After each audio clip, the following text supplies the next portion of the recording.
Emma Raducanu has looked back on her historic US Open victory, admitting it wasn't long before that she decided to turn pro. The 19-year-old was still an A-level student up until last summer, when she made her Grand Slam debut at Wimbledon. She now sits at number 13 in the WTA rankings and is starting her first full season on the Pro Tour. Raducanu stunned the sporting world when she won the US Open as an 18-year-old qualifier last year, becoming the first qualifier in history to lift a Grand Slam title. She had already made a name for herself at Wimbledon earlier in the summer, fresh off the back of her A-levels, making her Grand Slam debut as a wild card while ranked down at world number 338.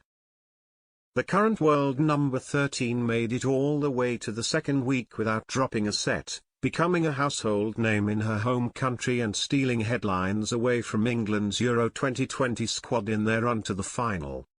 Wimbledon was just Raducanu's second professional tournament while the US Open was her fourth, and the 19-year-old has since admitted she made the decision to turn pro just a couple of years earlier. The moment it really clicked in that I wanted to be a tennis player was actually pretty recently, the Bromley teenager told Harper's Bazaar.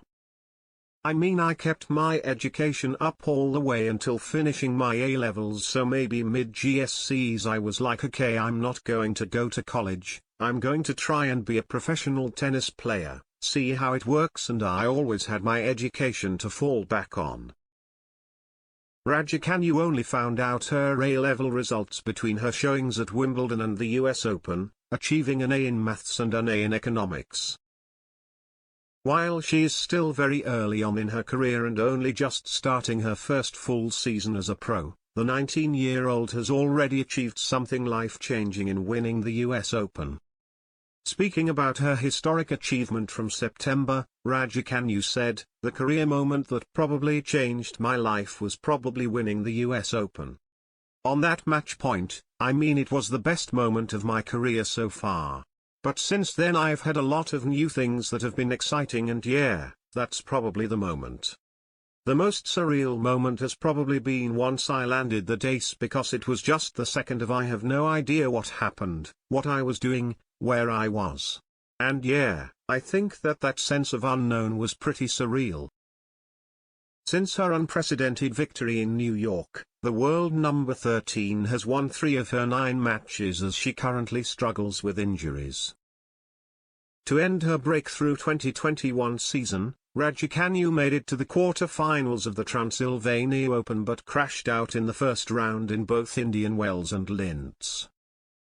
She started her first full year on the tour with a 6-0 6-1 loss to Elena Rybakina in Sydney, but bounced back at the Australian Open, getting an impressive win over former world number 3 and 2017 US Open champion Sloane Stephens in the first round. But she has been hit with injuries since, suffering blistering in her second-round defeat to Danka Kovinic, which was so severe that her team didn't want her to set foot on court. Raducanu then returned a month later in Guadalajara but had to retire midway through the third set against Daria Saville in what was the longest WTA match of the year so far, suffering a hip injury. She then withdrew from this week's Monterrey Open with a left leg injury and is fighting to be fit in time for Indian Wells next week.